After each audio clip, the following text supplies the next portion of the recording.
Hi friends, welcome to my channel. ಇದು ಬಂದುಬಿಟ್ಟು ಶುಕ್ರವಾರದ ಲಾಗು. ಈಗ ಟೈಮ್ ಬಂದುಬಿಟ್ಟು 5:30 ಆಗ್ತಾ ಬರ್ತಾ ಇದೆ. ಈಗ ಲಾಗ್ ಸ್ಟಾರ್ಟ್ ಮಾಡಿದ್ದೀನಿ. ಕಡೆ ಶ್ರಾವಣ ಶುಕ್ರವಾರದ ಲಾಗ್ ಆಗಿರುತ್ತೆ. ಅವತ್ತು ಮನೆ ದೇವ್ರಿಗೆ ಹೋಗೋಣ ಅಂತ ಹೊರಟಿದ್ವಿ. ಊರಿಂದ ನಮ್ಮ ಅತ್ತೆ ಮಾವನು ಬಂದಿದ್ದಾರೆ.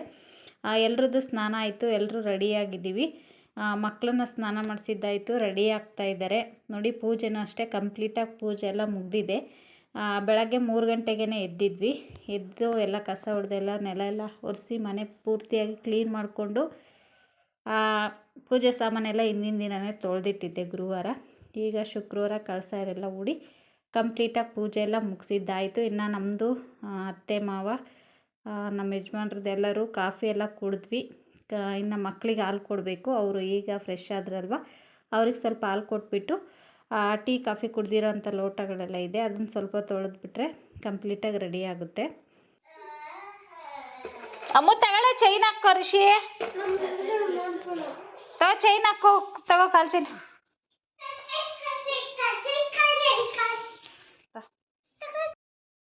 ನೋಡಿ, ಈಗ ಬಂದಿದ್ದೀವಿ. ನಾವು ಬಂದಿರೋ ಅಂಥದ್ದು ಶ್ರೀ ಲಕ್ಷ್ಮೀ ರಂಗನಾಥ ಸನ್ನಿಧಿ ಶ್ರೀ ಕ್ಷೇತ್ರ ವಜ್ರ ಅಂತ ಹೇಳ್ಬಿಟ್ಟು, ಇದು ಹೊಸದುರ್ಗದ ಹತ್ರ ಬರುತ್ತೆ. ನಾವು ಬೆಳಗ್ಗೆ ಬಿಟ್ಟಿದ್ದು 6 ಗಂಟೆ ಒಳಗಡೆ, 5:50 5:45 ಆಗಿತ್ತು. ಆಗ ಬಿಟ್ವಿ. ಬರೋ ಅಷ್ಟರಲ್ಲಿ 10:30 ಆಯಿತು. ನೋಡಿ, ಅಲ್ಲಿ ಕಾಣಿಸ್ತಾ ಇದೆಯಲ್ವ, ಚಿಹ್ನೆಗಳು ಕಾಣಿಸ್ತಾ ಇದೆಯಲ್ವ ಮೇಲ್ಗಡೆ, ಅದೇ ಲಕ್ಷ್ಮೀ ರಂಗನಾಥ ಸ್ವಾಮಿ ದೇವಸ್ಥಾನ. ಆಚೆಯಿಂದ ಮೆಟ್ಲಿದೆ, ಅಲ್ಲಿಂದ ಹತ್ಕೊಂಡು ಹೋಗಬೇಕು. ವೆದರ್ ಅಂತೂ ತುಂಬ ಚೆನ್ನಾಗಿತ್ತು. ನೋಡಿ, 10:30 ಆದರೂ ಬಿಸಿಲಿರಲಿಲ್ಲ, ಮೋಡ ಮುಚ್ಕೊಂಡಿತ್ತಲ್ವ, ತುಂಬ ಚೆನ್ನಾಗಿತ್ತು ಕೋಲ್ಡಾಗಿ. ಪಕ್ಕದಲ್ಲೇ ಎಲ್ಲ ನದಿ ಇರೋದ್ರಿಂದ ಅಂದರೆ ನೀರೆಲ್ಲ ತಂಪಾಗಿರುತ್ತೆ, ವಾತಾವರಣ ತುಂಬ ತಂಪಾಗಿತ್ತು ಅಂತಲೇ ಹೇಳ್ಬೋದು.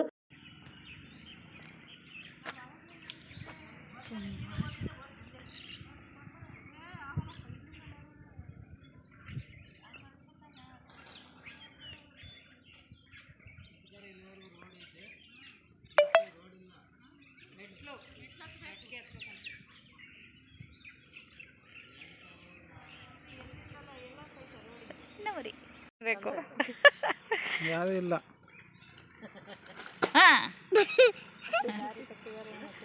ವಿಡಿಯೋ ನೋಡ್ತೈತೆ. ಈ ಕಡೆ ನೋಡಿ, ಸ್ಮೈಲ್ ಮಾಡು. ಅಲ್ಲೋಡು ಹೆಂಗ್ ನೋಡುತ್ತ. ರಿಷಿಕಾ, ಕುರ್ಕುರೆ ಬೇಕೆ ನಮ್ಮ?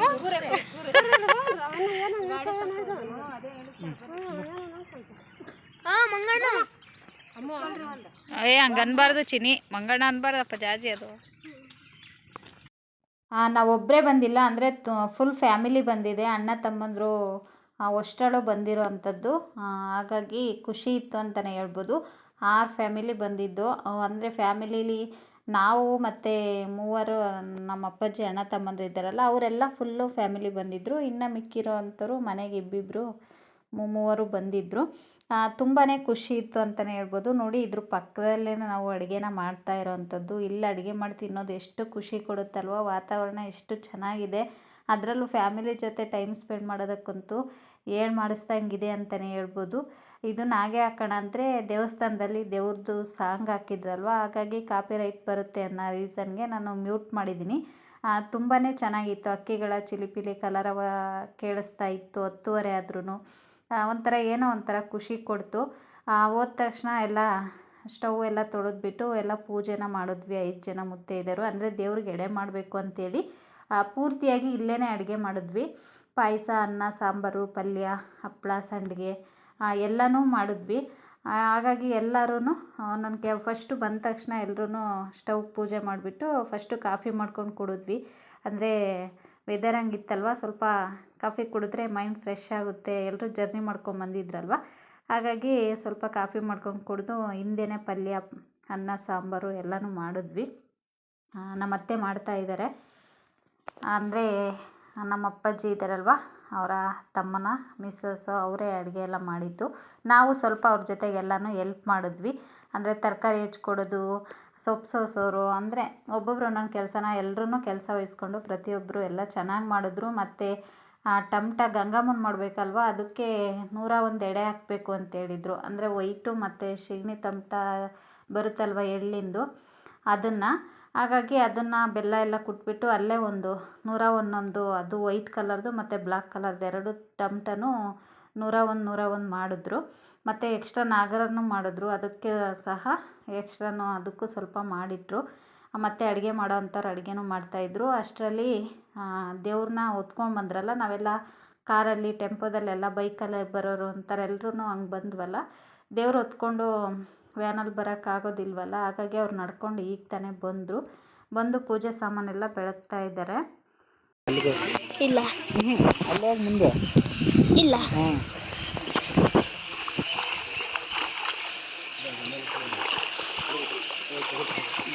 ಆ ಕಡೆ ಹಿಂದೆ ಕಣ ಹಿಂದೆ ಏನಿಲ್ಲ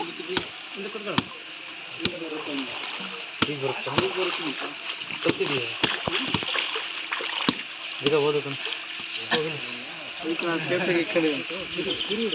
ಕೊಟ್ಟಿದ್ದೆ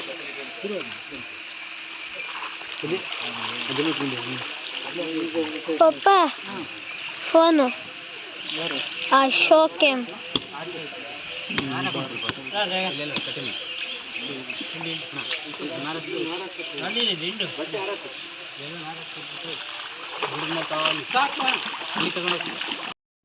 ಇನ್ನು ಅವ್ರವ್ರ ಕೆಲಸ ಅವ್ರು ಮಾಡ್ಕೊತಾ ಇದ್ರು. ಹೆಣ್ಮಕ್ಳೆಲ್ಲ ಅಲ್ಲಿ ಅಡುಗೆ ಮಾಡೋದ್ರಲ್ಲಿ ಬ್ಯುಸಿ ಇದ್ದರು. ಇಲ್ಲಿ ಗಂಡು ಮಕ್ಕಳು ಪೂಜೆ ಸಾಮಾನೆಲ್ಲ ತೊಳೆದ್ಬಿಟ್ಟು ದೇವ್ರಿಗೆ ಅಲಂಕಾರನ ಮಾಡ್ಕೊಳ್ತಾ ಇದ್ದಾರೆ. ಸ್ವಾಮಿಯವ್ರು ಬಂದಿದ್ರೆ ಐನರು, ಅವರು ಬಂದುಬಿಟ್ಟು ನಿಮಗೆ ಮನೆಗೆ ಹೋಗಿ ನೀಟಾಗಿ ಅಲಂಕಾರನ ಮಾಡ್ಕೊಳ್ರಂತೆ. ಇವಾಗ ಸ್ವಲ್ಪ ಪೂಜೆಗೆ ಎಷ್ಟು ಬೇಕೋ ಅಷ್ಟು ಸುಮ್ಮನೆ ಸಿಂಪಲ್ಲಾಗಿ ಅಲಂಕಾರನ ಮಾಡ್ಕೊಳ್ಳಿ ಅಂತ ಹೇಳಿದ್ರು. ನಾನಿಲ್ಲಿ ಬಂದು ಯಾವುದು ವೀಡಿಯೋನ ಮಾಡಿಲ್ಲ ಫ್ರೆಂಡ್ಸ್, ಅಂದರೆ ನಾನು ಬ್ಯುಸಿ ಇದ್ದೆ. ಪದೇ ಪದೇ ದೇವ್ರ ಕೆಲಸ ಅಲ್ವಾ, ಆ ಟೈಮಲ್ಲಿ ನಾನು ಫೋನ್ ಹಿಡ್ಕೊಂಡಿರೋದು ಚೆನ್ನಾಗಿರಲ್ಲ ಅಂತೇಳ್ಬಿಟ್ಟು ನಾನು ಯಾವುದೂ ವೀಡಿಯೋ ಮಾಡಿಲ್ಲ. ಎಷ್ಟಾಗುತ್ತೋ ಅಷ್ಟು ನನ್ನ ಮಗನ ಹತ್ರನೇ ನಮ್ಮ ಮನೆಯವ್ರು ಮಾಡಿಸಿದ್ದಾರೆ, ಅವರು ಬ್ಯುಸಿ ಇದ್ದರು. ಇದೆಲ್ಲ ವೀಡಿಯೋನು ನನ್ನ ಮಗ ಮಾಡಿರೋ ಅಂಥದ್ದು. ಅವನು ವೀಡಿಯೋ ಮಾಡಿರೋದ್ರಿಂದ ಸ್ವಲ್ಪ ಆಚೆ ಈಚೆ ಆಗಿದೆ. ಅಷ್ಟು ಅಂದರೆ ಆಚೆ ಈಚೆ ಎಲ್ಲ ಒಂದು ಸ್ವಲ್ಪ ಅಲ್ಲಾಡಿಸಿದ್ದಾನೆ ಫೋನ್ನ, ಅಷ್ಟು ಕ್ಲಿಯರಾಗಿ ಬಂದಿಲ್ಲ ವೀಡಿಯೋಸು. ಈಗ ನೋಡಿ ಎಲ್ಲ ಪೂಜೆಗೆ ಕೂತಿದ್ದೀವಿ.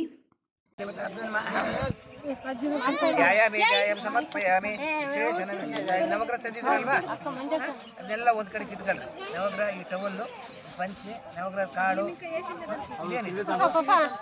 ನನ್ಗೆ ಇಲ್ಲಿಗೆ ಬೇಡ, ಗಂಗಮ್ಮ ಮಾಡಕ್ ಹೋಗ್ತೀರಿ ಅವಾಗ ಬೇಕು. ಆಮೇಲೆ ನೀವು ಪರಿವಾರ ಬಲಿ ಹಾಕ್ತಿರಲ್ಲ,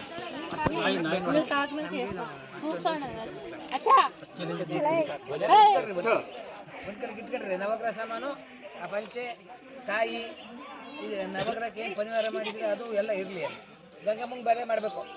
ಇವಾಗ ನವಗ್ರಹ ಇಟ್ಟು ಗಂಗಮ್ಮ ಮಾಡಂಗಿಲ್ಲ. ಕಡಲೆಬೇಳೆ ನೆನೆಸಿದ್ರಲ್ವಾ, ಒಂದು ಸ್ವಲ್ಪ ಚೇಂಜ್ ಮಾಡ್ಬೋದು, ಬೇರೆ ಮಾಡಬೇಕು. ಇನ್ನೇನು ತಂದಿದ್ದೀರಾ? ಅಕ್ಕಿ ನನಗೆ ಅಕ್ಕಿನೇ ಬೇಡ ಮತ್ತು